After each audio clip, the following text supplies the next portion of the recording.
اتنی بڑی داڑھی تھی، یہ سلفی تو نہیں ہوتے، غیر مقلد ہوتے.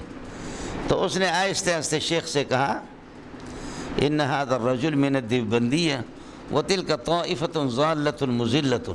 یہ دیوبندی ہے اور دیوبندی ضال اور مضل ہے، اور یہ جامع فاروقی انہی کا مدرسہ ہے دیوبندیوں کا.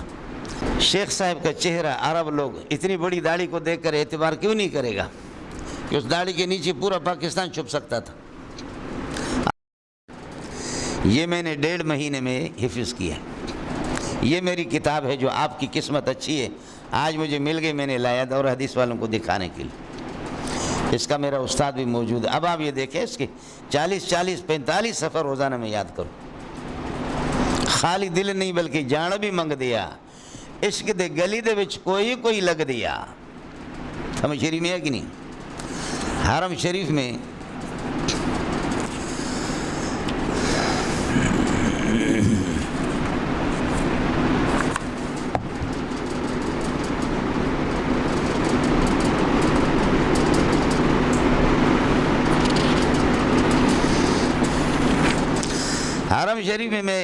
میرا استاد بھی ادھر ہی ہے. استاد نے یہ لکھا ہے، سند اس کی الگ ہے. یہاں لکھا وقد سمعت هذا الكتاب المبارك بالاستياب من الدكتور منظور احمد عن زهر القلب وانا اشهد على ذلك والله على ما اقول وكيل وهو الموفق خویدم العلماء عبد الحق ملازی المکۃ المکرمہ 1417. سمجھتا ہے؟ کتاب میرے پاس نہیں ہوتی تھی. بعض چیزیں میں نے چونکہ بخاری پڑھائی نہیں تھی، نیا میں مدرس تھا، تو بعض چیزیں حل نہیں ہوتی تھی، تو اس سے جاؤ وہ ادھر بھی حل نہیں، دوسرے سے.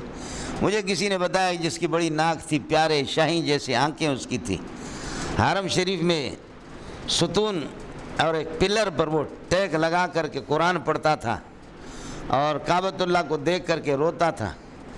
اور کچھ علماء جا کر ان سے پڑھتے تھے 1.5 گھنٹے کے لیے. جب وہ ہٹ جاتے تو پھر یہ کہ وہ تلاوت اس کی شروع ہو جاتی اور پھر کعبۃ اللہ کو دیکھتا تھا، روتا تھا.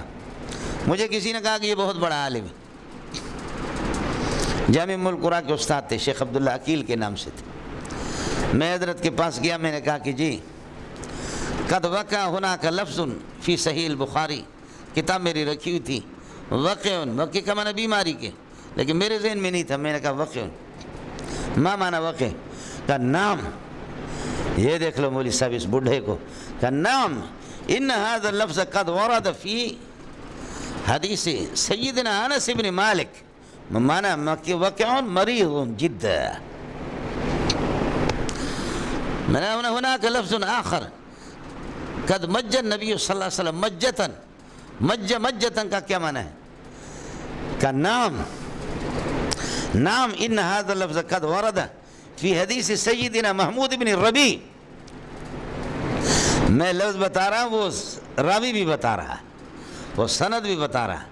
قد وقع هذا اللفظ فی حدیث سیدنا محمود بن ربی ومعنى مجتن ان نبی صلی اللہ علیہ وسلم اخذ الماء فی فمه المبارک ثم بعد ذلك فعل فی وجه هذا الصحابی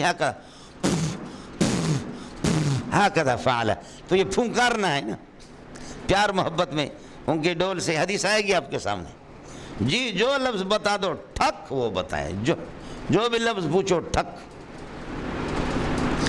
اس کے مقدمے میں پھر دوسرے دن میں کتاب لے کر کے گیا. اس میں لکھا ہوا ہے کہ اگر کوئی یہ کہہ دے کہ بخاری کی ساری روایتیں صحیح نہ ہو تو اس کی بیوی کو طلاق، میری بیوی کو طلاق، اس کی بیوی کو طلاق نہیں پڑے گی، اس لیے کہ ساری روایتیں صحیح ہے. میں نے کہا لعل هذا الحکم لا يوافقه المحققون. یہ لکھا ہوا تھا میرا.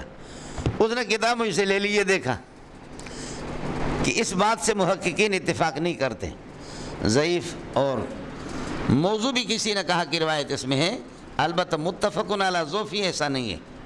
باقی ضعیف کی قول تو لوگوں نے کی ہے.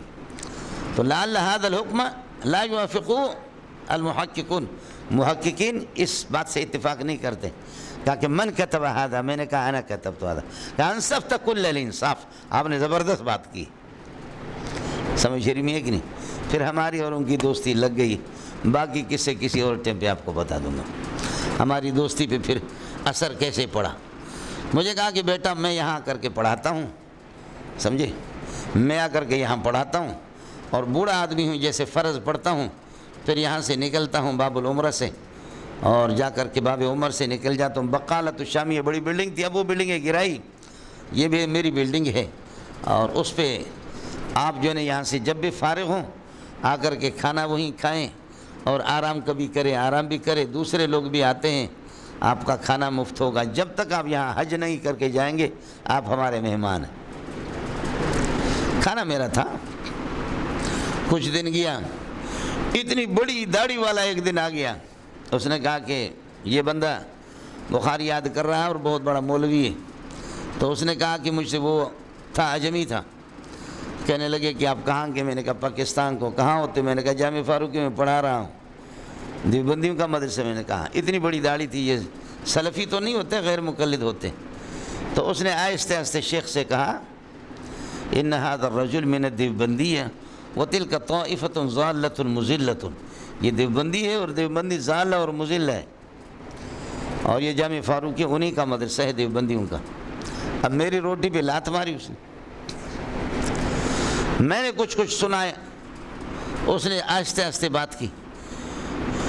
شیخ صاحب کا چہرہ، عرب لوگ اتنی بڑی داڑھی کو دیکھ کر اعتبار کیوں نہیں کرے گا کہ اس داڑھی کے نیچے پورا پاکستان چھپ سکتا تھا۔ میں نے ان سے کہا کہ اچھا ہم لوگ ضال اور مضل ہیں؟ کہا نہیں میں نے آپ کے بارے میں نہیں کہا۔ میں نے کہا نہیں، اردو نہ بول، اب عربی بول۔